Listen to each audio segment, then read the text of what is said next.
Hello students, welcome to another batch of class 11th. Today we are going to discuss about essential or non-essential wall. That means morphology of flowering plants का fourth lecture. Okay, morphology of flowering plants. Okay. So the previous three lectures which I have discussed morphology of flowering plants, इसका 3 lecture already अनुभव batch पे upload हुआ है, तो आप जाके देख लीजिएगा, तभी आगे की क्लासेस जो है समझ में आएंगी आप लोगों को। अगर आपको कंटेंट अच्छा लग रहा हो तो लाइक, शेयर और सब्सक्राइब जरूर करें।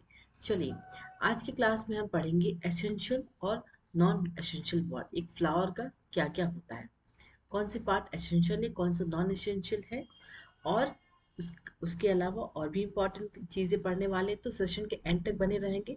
तो बहुत ही इंटरेस्टिंग पार्ट आज के क्लास में हम सीखेंगे। चलिए, तो सबसे पहला बात, जैसे कि पिछले क्लासेस में मैंने ऑलरेडी डिस्कस किया है, नॉन एसेंशियल कौन होते हैं? जो प्लांट्स के रिप्रोडक्शन में काम नहीं कर रहे हैं, वही नॉन एसेंशियल है। दैट मीन्स कैलिक्स है, कोरोला है, एंड पैरियन थे। Okay, clear? तो सबसे पहले हम कैलिक्स को डिस्कस करेंगे, then corolla and then the perianth part. Okay, तो कैलिक्स, सबसे पहले कैलिक्स की बात करें तो अगर जैसे कि एक प्लांट, एक फ्लावर है, ठीक है, इस तरीके से, ठीक है, तो इस तरीके से जो छोटे छोटे ग्रीन कलर के थे वो कैलिक्स थे। इसके ऊपर वाला ये क्या था? कोरोला था। यहाँ क्या था? पेडिसेल था। ठीक है, और नीचे ये डंडी थी, ये पेडिसेल और ये थैलेमस, जो कि मैंने पिछले क्लास में ऑलरेडी स्ट्रक्चर ऑफ फ्लावर आपको पढ़ाया हुआ है। तो वहीं से हम पढ़ेंगे जो नॉन एसेंशियल वर्ड है, जो ज़रूरत नहीं है प्लांट्स को रिप्रोडक्शन में, उस पार्ट को भी हमें पढ़ना है फ्लावर का। ठीक है, तो कैलिक्स, जब कैलिक्स की बात आती है तो इसका बेसिक यूनिट क्या है? सिंपल। और ये कलर कैसा होता है? कोई भी फ्लावर आप अपने पास रख लीजिए और आप कैलिक्स को देखिए, वो बिल्कुल ही ग्रीन कलर का होता है। और उनका काम क्या होता है? उस फ्लावर को प्रोटेक्शन देना। ठीक है, अगर जैसे कि जो सेपल्स है, ठीक है, तो अगर जो सेपल्स फ्री है, अगर ये सेपल्स फ्री रहेंगे तो उसको कहेंगे पॉलीसीपलस। ठीक है, तो इस तरीके से के सफिक्स एन इस तरीके से रिप्रेजेंट करते हैं हम। ये मैं आपको क्यों बता रही हूँ, क्योंकि जब हम लोग इसका फ्लोरल फॉर्मूला पढ़ेंगे इसी चैप्टर में, तो आप लोगों को ये पॉलीसेपलस, गेमोसेपलस क्या होता है, तो ये टर्मिनोलॉजी आप लोगों के लिए जानना बहुत ज़रूरी है। ठीक है, तो अगर सिपल्स फ्री होते हैं तो उन्हें हम कहेंगे पॉलीसेपलस। ठीक है, इस तरीके से फ्री रहेंगे उनको पॉलीसेपलस कहेंगे। और की सफिक्स एन इसको रिप्रेजेंट करते हैं हम। ठीक है ना, तो एन क्या है? Number of basic unit. और सपोज 5, सपोज एग्जांपल 5 सिपल्स प्रेजेंट है एक फ्लावर में, तो उसको हम क्या लिखेंगे? के 5, अगर ये फ्री है तो। अगर यही सिपल जो है फ्यूज्ड होते हैं इस तरीके से, जो मैं अभी दिखाने वाली हूँ आपको डायग्राम में भी। ठीक है, पहले मैं डायग्राम दिखा देती हूँ पॉलीसिपलस का। ठीक है, सिपल्स फ्री है, ये देखिए, पॉली ये पेटल्स है ऊपर वाला पार्ट, ये वाला सिपल्स है। ठीक है, तो दिख रहा है आपको, ये दिख रहा है आपको, ये फ्री है, ये फ्री है, देखो अलग अलग है ना, तो फ्री है, तो इसको कहेंगे पॉलीसिपलस। और ये देखो, ये दिख रहा है आपको, किस तरीके से सिपल्स इस तरीके से जॉइंड है, बिल्कुल इस तरीके से, तो इसका फ्यूज्ड है एक तरीके से, मतलब यूनिटी बनी है, दैट मीन्स यूनाइटेड है, उनको हम कहेंगे क्या? गेमोसिपलस। इसी चीज को मैंने लिख के बताया है आप लोगों को। सिपल्स अगर फ्यूज्ड होते हैं या यूनाइटेड रहते हैं, उसको कहेंगे गेमोसिपलस, जो कि इस डायग्राम में आपको दिख रहा है, ये फ्यूज्ड है। ठीक है, या आप कह सकते हैं यूनाइटेड है ना। और अगर हम पॉलीसिपलिस की बात करें तो ये फ्री है, और गेमोसिपलिस की बात करें तो फ्यूज्ड है।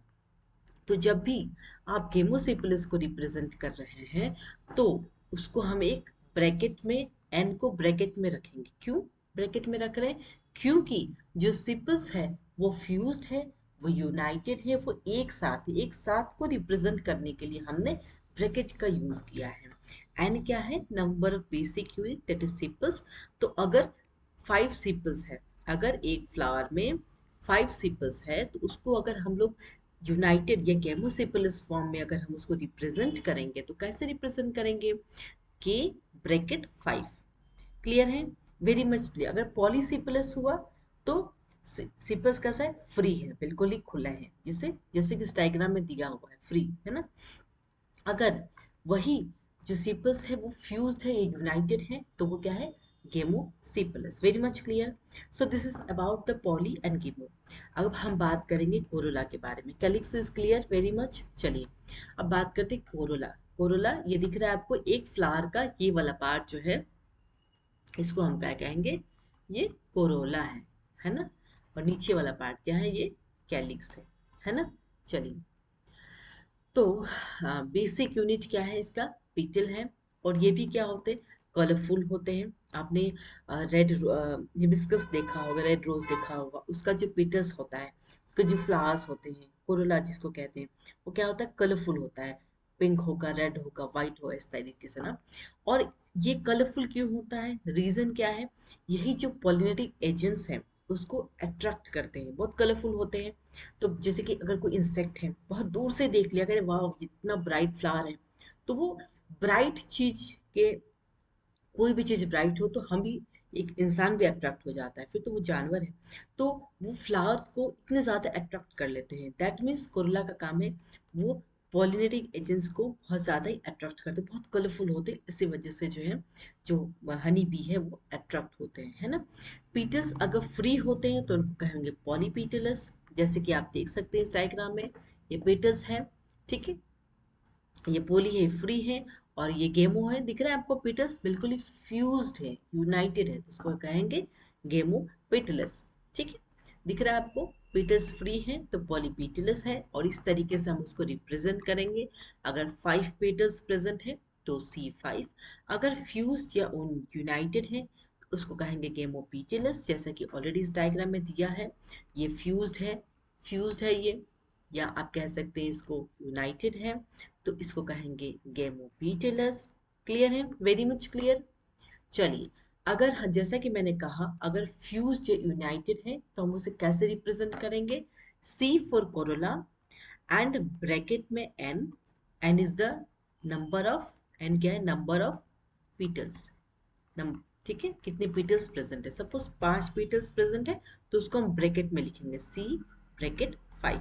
तो इस तरीके से हम रिप्रेजेंट करते हैं फ्लावर में कितने सेपल्स है, कितने पीटल्स है, कि वो पॉलीसेपलस है कि पॉलीपेटलस है कि गेमोपेटलस है, इस तरीके से रिप्रेजेंट करते हैं। तो this is the flower, sepal और पेटल का फ्यूजन, जो कि मैंने दिखा दिया आप लोगों को। चलिए अब तीसरा पार्ट जो क्या है? Perianth. When calyx and corolla are not distinct, जब कैलिक्स और कोरोला एक दूसरे से डिस्टिंक्ट नहीं होते तब उसको हम कहेंगे पेरियंथ। बेसिक यूनिट क्या है? टिपल है। अगर टिपल्स फ्री होते हैं उनको कहेंगे polytepalous, same in like the case of calyx and corolla, ठीक है। तो P से रिप्रेजेंट करेंगे पेरियंथ को, N number of basic unit है जो कि टिपल्स है, दैट मीन्स अगर 5 टिपल्स प्रेजेंट है तो P5 होगा। अगर ये टिपल्स फ्यूज्ड है या यूनाइटेड है, that means it is known as gamopetalous. और Pn that is P bracket 5 अगर ये पेटल्स जो है फ्यूज्ड या यूनाइटेड है, तो terminology is gamopetalous. Very much clear. चलिए आगे बढ़ते हैं। अब हम बात करेंगे एस्टिवेशन। नॉन एसेंशियल वर्ड हमने पढ़ लिया, एसेंशियल भी पढ़ेंगे, ठीक है ना। एस्टिवेशन, अरेंजमेंट ऑफ सिपल्स और पेटल्स। ये जो सिपल्स, ये देखो, ये सिपल्स और पेटल्स का जो अरेंजमेंट है, इसी को कहेंगे, कैसे वो अरेंज हुए हैं उसी को कहेंगे क्या? एस्टिवेशन। ओके। तो ये 4 टाइप्स का होता है। पहला क्या है? Velvet aestivation. दूसरा क्या है? ट्विस्टेड है। तीसरा imbricate, and fourth is vexillary. Okay. चलिए पहला हम पढ़ेंगे वेलवेट डिस्ट्रीब्यूशन। वेलवेट क्या है? The margins do not overlap. जैसे कि मैंने एक डायग्राम भी देखी, ये क्या है? वेलवेट, ठीक है। तो वेलवेट डिस्ट्रीब्यूशन में क्या होता है? मार्जिन्स दिख रहा है, ये वाला पार्ट मार्जिन है, तो बिल्कुल ही ओवरलैप नहीं हो रहे हैं, इस तरीके से, है ना। इस तरीके से जो है वेलवेट डिस्ट्रीब्यूशन होते हैं, जो सिपल्स और पीटल्स की अरेंजमेंट होती है। एग्जाम्पल क्या है? केलोट्रोपिस, प्लांट में देखने को मिलता है। अगर हम ट्विस्टेड की बात करें, ट्विस्टेड या contorted, margins overlap in regular fashion. ठीक है, तो ट्विस्टेड दिख रहा है आपको, ये ट्विस्टेड है ना। मार्जिन्स जो है ये देखो ओवरलैप है, ये एक ऐसे है तो बिल्कुल ही रेगुलर, अगर एक बाहर है तो एक अंदर है, फिर एक बाहर है तो एक अंदर है, इस तरीके से रेगुलर फैशन में ये अरेंज्ड है सिपस एंड पीटस, तो इनको कहेंगे ट्विस्टेड एस्टिवेशन। ठीक है, चलिए ट्विस्टेड हो गया। अब इम्ब्रिकेट की बात करें, ओवरलैपिंग है but not in regular fashion. तो ये देखिए ओवरलैपिंग तो है, दिख रहा है आपको ओवरलैपिंग, बट रेगुलर नहीं है, अंदर है बाहर है, फिर ये भी अंदर हो गया, तो इस तरीके से ये रेगुलर नहीं है ना। तो इसको कहेंगे क्या, इम्ब्रिकेट। ओके, इम्ब्रिकेट एस्टिवेशन देखने को किसमें मिलता है, केसिया एंड गुलमोहर में। ओके, चलिए अब बात करते हैं वैक्सिलरी एस्टिवेशन। एग्जाम्पल फिबिसी पी या बीन्स में देखने को मिलते हैं। तो ये दिख रहा है आपको, इनका एस्टिवेशन ऐसा होता है, ये देखिए इस तरीके से, है ना, इस तरीके से इनका एस्टिमेशन ऐसे ऐसे ऐसे ऐसे। तो एक्चुअली क्या है वो देखते हैं। सबसे पहला जो ऊपर वाला जो है उसको कहेंगे हम, इसको कहेंगे क्या, विंग। ठीक है, और जो साइड वाले हैं उसको कहेंगे, सॉरी ऊपर वाला जो है वो क्या, वैक्सिलम, ये स्टैंडर्ड है। ओके, ये गलत है, ऊपर वाला जो क्या है ये वैक्सिलम और स्टैंडर्ड, वैक्सिलम। ओके, वैक्सिलम, और जो साइड वाला है वो क्या है, वो विंग है। ठीक है, तो इस तरीके से विंग है। तो विंग कैसे दिखते हैं, ये लेटरल पीटल है, ये दो होते हैं, टू ही नंबर, और ये बिल्कुल ही फ्री होते हैं। अगर हम बात वैक्सिलम की करें तो ये लॉन्गेस्ट होते हैं, जैसा कि आप डायग्राम में देख सकते, दिख रहा है आपको, ये लॉन्गेस्ट है, तो इसीलिए इसको कहते हैं वैक्सिलम, और ये लॉन्गेस्ट है। दूसरा इसका पॉइंट क्या है, एक होते हैं, सिर्फ वन इन नंबर, जैसे इस डायग्राम में भी आपको दिख रहा है एक ही है ना, वैक्सिलम एक ही होता है। विंग्स देखो दो है ना, विंग्स पेयर्ड में है। क्लियर है, चलिए। और इसका जो कोरोला है, जो नीचे वाला हिस्सा है उसको कहेंगे कील।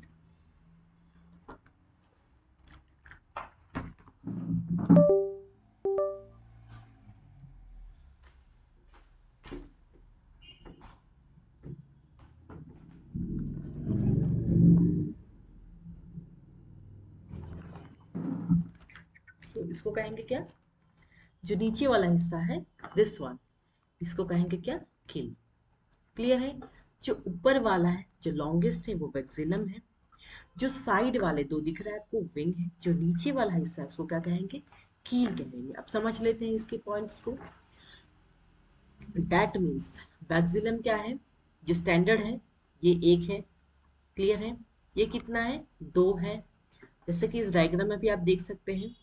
विंग कितना है, विंग दो है, वैक्सिलम एक है, और कील भी दो है। तो इस तरीके से हम रिप्रेजेंट कर रहे हैं वैक्सिलम को, C1, उसके बाद कोरोला का, उसके बाद C1 +2 और +2, कील क्या है, फ्यूज्ड है, यूनाइटेड है, इस वजह से हमने ब्रैकेट दिया हुआ है। ठीक है, तो एक स्टैंडर्ड है, दो विंग है और दो किल है।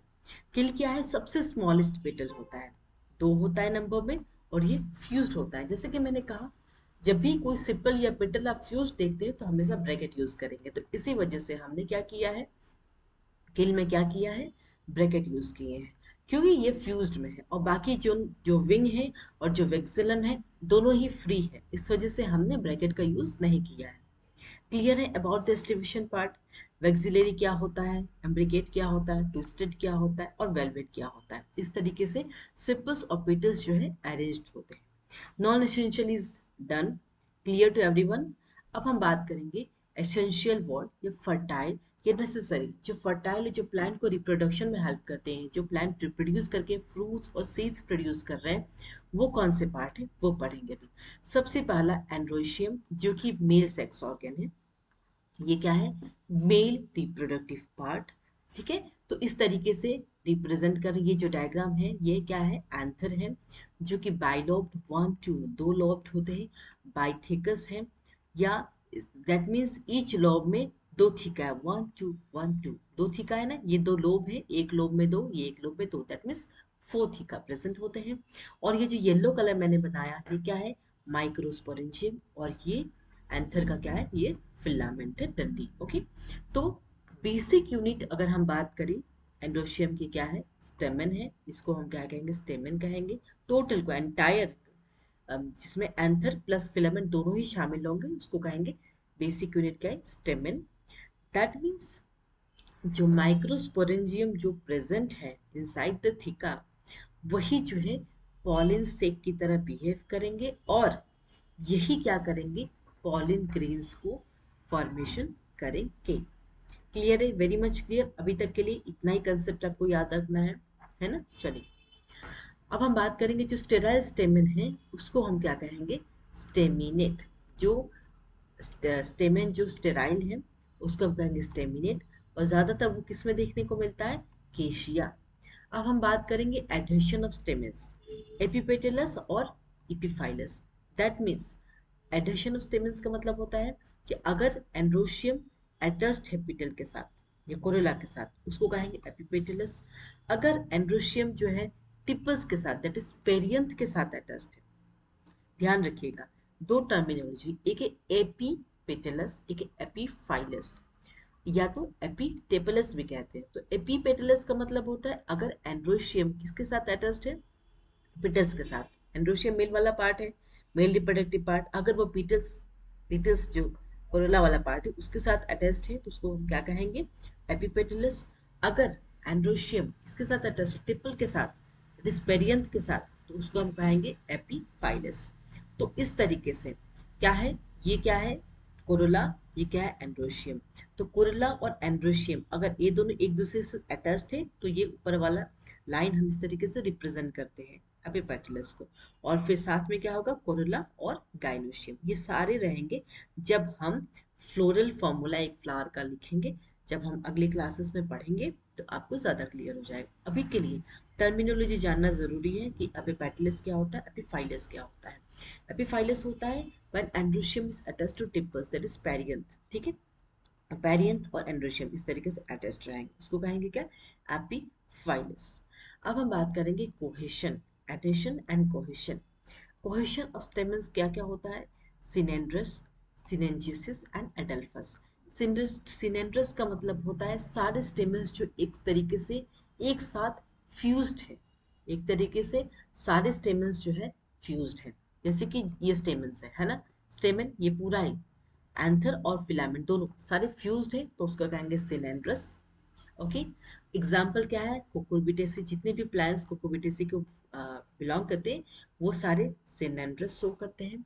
सिनेंजेसियस का मतलब होता है अगर एंथर्स फ्यूज्ड है, फिलामेंट फ्री, दैट मीन्स ये जो एंथर वाला पार्ट है ये फ्यूज्ड रहेगा, और फिलामेंट क्या है, बिल्कुल ही फ्री ओपन रहेंगे, ठीक है ना।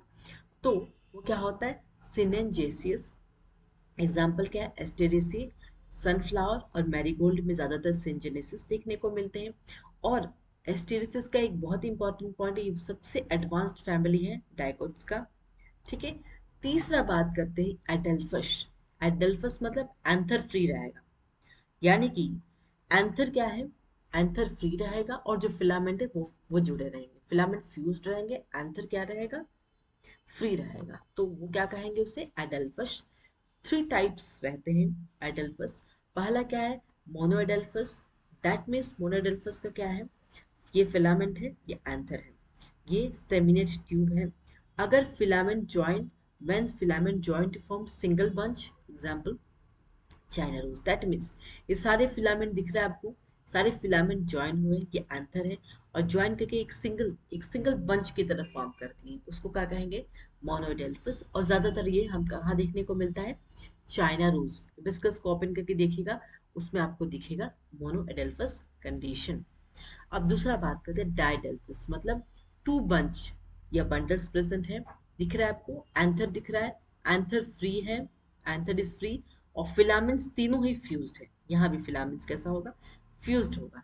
एग्जाम्पल क्या है, फेबेसी में दिखते हैं। अगर हम पॉलीएडेल्फस की बात करें तो बहुत सारे बंच बंच होते हैं, लाइक ग्रेप्स में, सिट्रस जितने भी फ्रूट्स है, ऑरेंज हो गया, ग्रेप्स हो गया, तो ये सब में हम क्या देखने को मिलेगा, पॉलीएडेल्फस। और इस तरीके से जो है हम रिप्रेजेंट करते हैं, क्योंकि फिलामेंट्स फ्यूज है तो ए प्लस वन, ठीक है। चलिए अगर हम बात करें डिफरेंट लेंथ ऑफ स्टेमन्स की बात करें तो पहला क्या है, डाइडाइनमस और टेट्राडाइनमस।